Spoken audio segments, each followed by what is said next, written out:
pessoal, como que vocês estão? Espero que estejam todos muito bem por aí. Aqui é a Rê e eu tô vindo aqui com esse vídeo pra poder fechar junto com vocês as minhas leituras de novembro, as leituras que eu concluí em novembro, porque eu já publiquei aqui no canal um vídeo falando sobre as leituras que eu fiz em novembro, né? Eu tinha lido 10 livros, mas acabou que eu concluí novembro lendo mais coisas, totalizando 12 livros durante esse mês, algo que eu fiquei até bastante surpresa, assim, porque acho que nunca aconteceu na história do canal que eu tivesse concluído tantos livros assim em novembro. E daí eu fui dar uma olhada nas leituras e eu percebi que vários deles eu já tinha começado em outubro. E daí, com questão de TCC, de mudança, acabou empurrando tudo pra novembro. E daí eu concluí vários deles em novembro. E li também muitas outras coisas incríveis, né, que eu já compartilhei com vocês lá no vídeo anterior. Eu vou deixar linkado aqui embaixo ou aqui nos cards, então você confira as minhas leituras anteriores, porque agora eu só vou concluir novembro, fechar todas essas leituras junto com vocês e mostrar pra vocês também o que eu pretendo ler agora em dezembro. Vamos lá. Como eu já tinha comentado com vocês no vídeo anterior, eu ainda estava em processo de finalização de Jane Eyre, que foi um dos livros que eu concluí agora em novembro. Foi a leitura de outubro e novembro do clube de membros, né? Eu li junto com os membros do canal esse livro aqui, que tem quase 700 páginas. A gente optou por dividir em 2 meses para ficar mais tranquilo para todo mundo ler. Eu estava fazendo TCC no mês passado, né? E outras pessoas que também trabalham, fazem faculdade, não conseguiriam ler tudo em um mês só. Então a gente organizou nesses 2 meses e foi uma leitura muito incrível. Eu até que demorei bastante pra, sabe, terminar esse livro, mas acabei encaixando outros livros de outros projetos pessoais, livros de trabalho, enfim, né? Fui encaixando aí no meio de novembro e por isso então eu demorei até pra concluir Jane Eyre, não porque eu não estivesse não gostando do livro. E nada disso tem a ver com eu estar gostando ou não do livro, porque sim, eu gostei demais de Jane Eyre.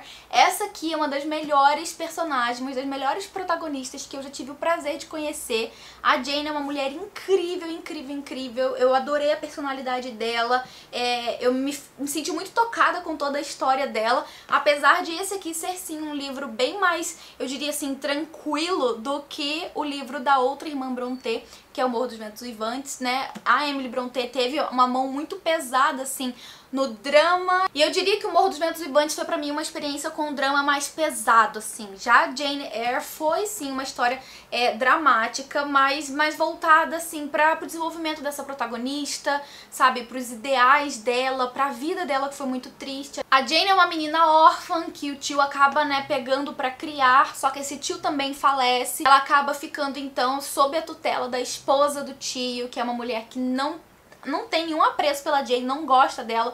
Os filhos dessa mulher são também, assim, abomináveis. O garoto, principalmente. Aqui no livro eu tive até um pouco de Harry Potter, sabe? Quando eu tava lendo, eu tive umas lembranças, assim, da vida do Harry, sabe? Que ele foi órfão, também ficou com esse tio. O primo não gostava dele, tratava ele mal. Então eu tive essa impressão de que pra criação de Harry Potter, a, né, Britney teve muita influência de Jane Eyre, né? Esse início de vida sofrida, essa vida sofrida da personagem. E ao longo da vida, a Jane vai então, tipo, se desenvolver sozinha, ela vai crescer sozinha, ela vai procurar, sabe, ser dona do próprio destino sozinha, e ela vai ao longo da vida passar por muitas situações muito tristes, muito penosas, assim, ao mesmo tempo muito inspiradoras, porque a Jane é uma pessoa inspiradora. Apesar de tudo que ela passa na vida, ela é uma mulher de muitos princípios, sabe, uma mulher muito, eu diria, centrada, assim. Eu não sei explicar muito bem, eu sei que eu gostei demais da personagem da Jane. Se vocês quiserem, eu posso vir, né, em um vídeo dedicado fazer uma resenha sobre o livro, só comenta aqui embaixo o que você acha, mas esse aqui foi um livro que, assim, eu li praticamente todo agora em novembro, né? Eu li bem mais da metade do livro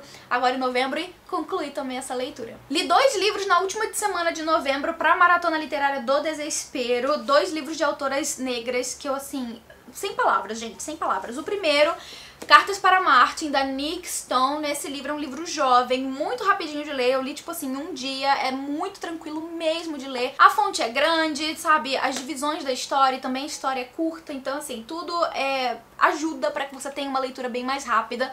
Então, quando eu contei lá, inclusive nos stories, que eu tinha lido em um dia, muita gente ficou, nossa, mas ele é muito rápido. Mas não é, gente. É porque o livro é curto mesmo. O livro conta a história do Justice, que é um garoto negro de 17 anos, super brilhante, assim. Ele tem um futuro esplendoroso pela frente. realmente, porque ele é muito dedicado na escola, ele, sabe, tira as maiores notas, tá trilhando ali o seu caminho pra entrar na faculdade de Yale. Mas enfim, a mãe dele é uma mulher muito simples, que trabalha muito, dá um duro danado pra manter, né, pra continuar pagando a educação do Justice, que apesar de ele ser bolsista, ela ainda precisa, né, enfim, pagar taxas e mensalidades, etc.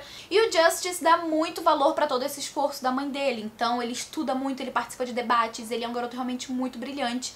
E aqui no começo do livro a gente acompanha ele indo ajudar a ex-namorada e que está prestes a cometer a loucura de pegar um carro e sair dirigindo bêbada. Apesar de não ter mais nenhum relacionamento com ela, ele tá ali, né, passando a noite, tentando ajudar ela, tentando levar ela embora. E é nesse momento em que ele tá tentando ajudar essa menina que vai passar uma viatura e que vai, né, como sempre, tirar conclusões antes de perguntar o que tá acontecendo. Eles algemam o Justice porque acham que ele está prestes a cometer algum crime contra essa garota e levam ele, né, pra cadeia. A partir disso, a vida do Justice muda completamente, porque ele começa a enxergar a questão do racismo de forma mais intensa e mais próxima dele. E a autora acaba fazendo uso da história do Justice pra dar exemplos simples, assim, comuns, sabe, muito cotidianos, de situações em que o racismo se mostra, né, muito enraizado na nossa sociedade. Então ela usa esses exemplos práticos, né, do nosso dia a dia mesmo, pra poder mostrar como muitas vezes a gente tem pensamentos racistas e como a gente tem muito, né, o que evoluir e o que mudar enquanto sociedade, né, pra que a gente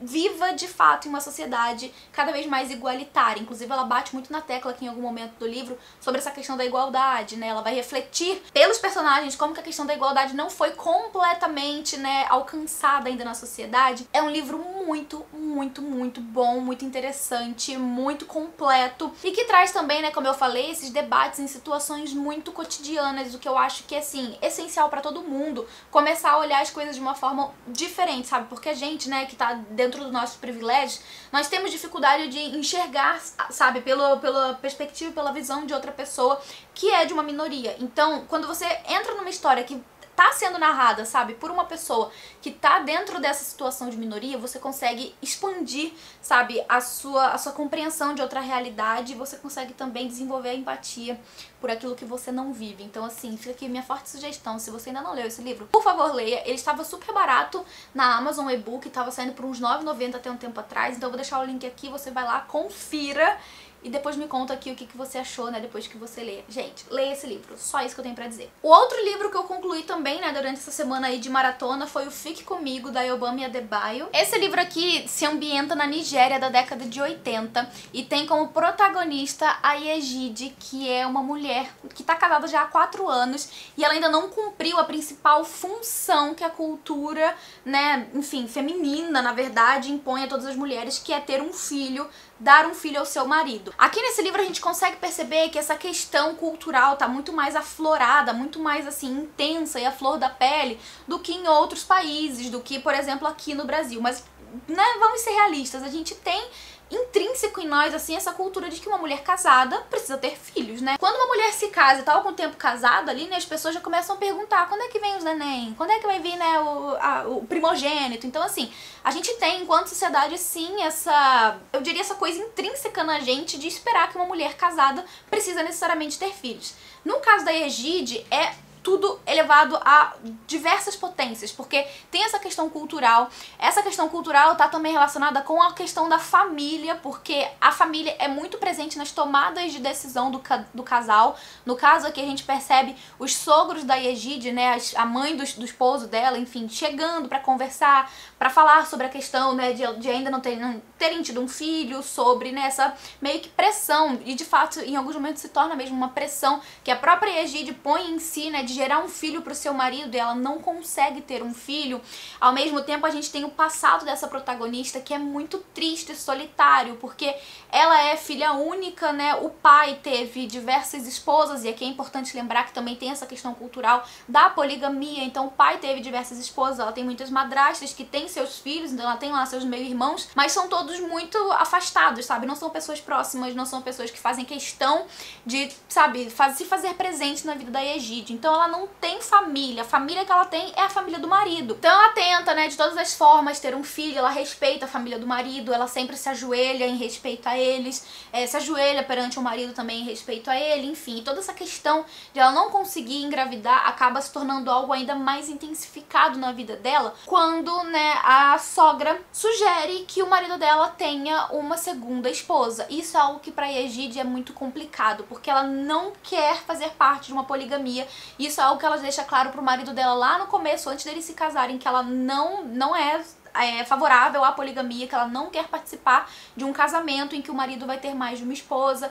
E assim, é algo que mexe muito com ela, e é a partir daí que tudo vai mudar na vida dela, porque ela vai ficar muito conturbada com tudo isso, e a cabeça dela não vai reagir de uma forma muito positiva a essa realidade nova que tá se apresentando pra ela, né? Daí pra frente, gente, o que a Egide vai viver, né, com relação à maternidade é algo muito doloroso e muito intenso pra ela.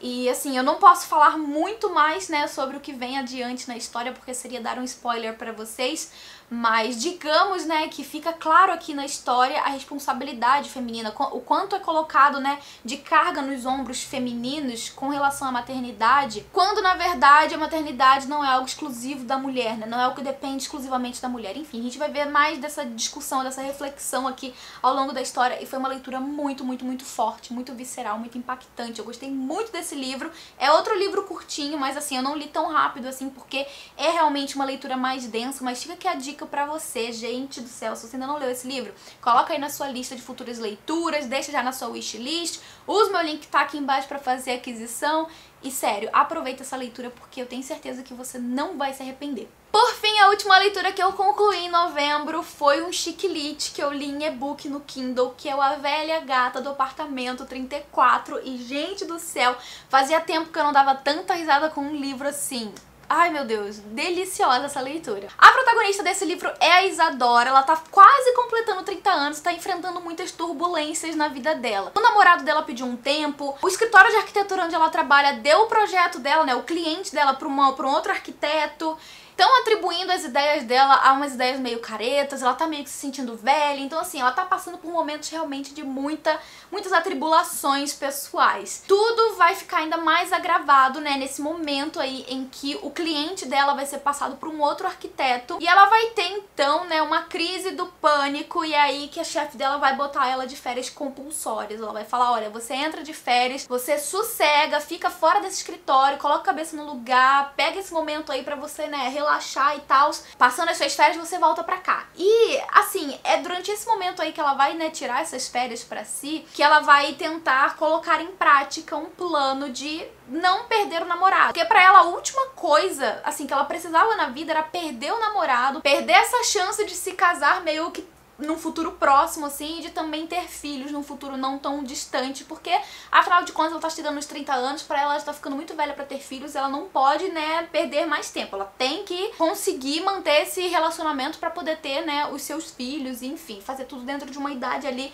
considerada aceitável pra ela. Só que é durante esse período de férias que ela vai tentar colocar esse plano em prática, que ela vai também descobrir muitas coisas sobre ela própria. Ela vai conhecer o Miguel, que é um novo vizinho dela, que se mudou ali pro prédio, é uma pessoa, inclusive, que vai oferecer pra ela a adoção de gatinhos. E essa aí é um dos primeiros, assim, uma das primeiras atitudes que ela toma, né, nessa nova mudança da vida dela. Ela resolve adotar uma gata, só que a gata mais idosa de todos os gatinhos que foram oferecidos pra ela. E ela vai, então, passar a criar essa gatinha, ao mesmo tempo que ela se aproxima do Miguel por causa da gata e porque, né, é um vizinho dela. Gente, é daqueles livros super divertidos, com muitos acontecimentos, assim, que você não imagina que vão acontecer. A Isadora é daquelas personagens impulsivas, sabe? Que ela não pensa muito no que ela vai fazer. Quando ela vê, ela já tá fazendo aquela coisa inimaginável, e você dá muita risada com todas as trapalhadas que ela dá aí, né? Sempre, é claro, pensando em algo bom pra si ou pra quem tá perto dela.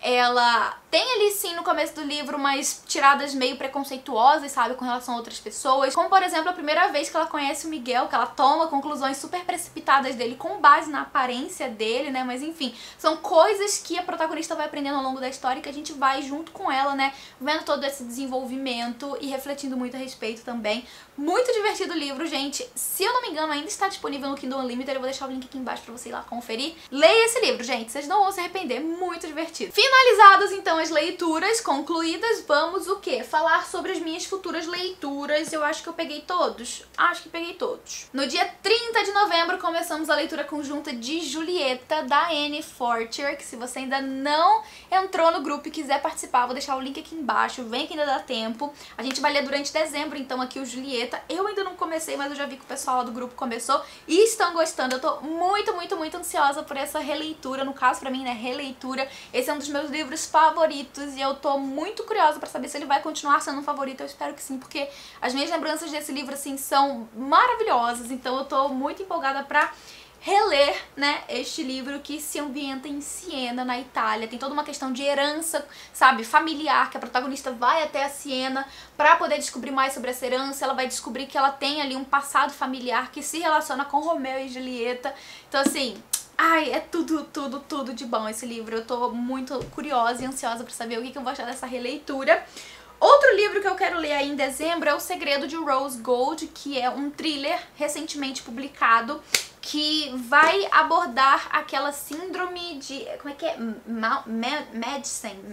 Ai, meu Deus, eu preciso até procurar aqui, porque é uma síndrome existente. Calma aí. Síndrome de Munchausen. Essa síndrome é atribuída a mulheres, né, a mães ou pais, né, eu acho que também se aplica em pais que mantêm os seus filhos em constante estado de doença. Eles mantêm os filhos doentes pra criar essa relação de dependência, sabe, com o filho com relação à mãe. O livro vai girar em torno dessa, né, doença, porque a gente tem aqui a Rose Gold, que é filha de uma mulher, né, que criou ela dessa forma. E acontece que agora a mãe dela tá saindo da prisão e elas vão meio que se reencontrar. Eu tô muito curiosa pra saber mais sobre esse livro, sobre, sabe, toda essa temática que eu achei muito interessante. Eu nunca li nada a respeito. Então, assim que eu ler, eu comento com vocês o que foi que eu achei. Se você já leu, comenta aqui embaixo o que foi que você achou. Outra leitura programada pra dezembro é o livro da leitura conjunta do mês dos membros aqui do canal. Nós vamos ler um livro natalino, que é o Em Casa para o Natal. Gente, tem tudo a ver com o Natal. A gente vai ler durante o mês de dezembro, começa no dia 7. Então, se você ainda não é membro aqui do canal e quiser se tornar um membro pra poder fazer leitura junto com a gente, é só você clicar aqui embaixo no botãozinho inferior direito da sua tela. A categoria que contempla esse benefício é o Sou Radioativo, então você precisa se tornar membro e lá naquela categoria para poder ler junto com a gente, mas venha se você tiver ficado interessado, que vai ser muito bem-vindo. Outro livro que eu vou ler agora em dezembro, dessa vez ao convite do autor, é A Princesa do Cairo, que é a continuação do Cavaleiro de Santiago e a Escrava de Córdoba. Eu já resenhei esse livro aqui no canal lá na metade do ano, eu gostei muito, é um romance histórico medieval, cheio de aventuras e reviravoltas na história. Eu vou deixar o link aqui embaixo, né, da resenha pra você ir lá conferir. Então agora eu vou ler a continuação, que é A Princesa do Cairo, e eu tô muito empolgada, porque o primeiro livro termina de um jeito que, assim, você quer ter o segundo em mãos. Então, assim, eu tô muito empolgada pra fazer essa leitura. E assim que eu fizer essa leitura, então, eu compartilho com vocês o que foi que eu achei. E essas são as leituras que eu pretendo fazer agora em dezembro. Quero fazer mais lá pro final de dezembro leituras de alguns livros natalinos, assim, mas ainda vou decidir, ainda não escolhi nem nada. Mas essas são as leituras programadas pra dezembro. Eu quero saber de você, o que você vai ler durante esse mês. Comenta aqui embaixo. Comenta o que você achou das minhas leituras também. Se você já leu algum desses livros, o que você achou. Se você quer ler algum desses livros. Eu vou ficando por aqui, mas eu te encontro no próximo vídeo. Um beijo grande e até lá. Tchau, tchau!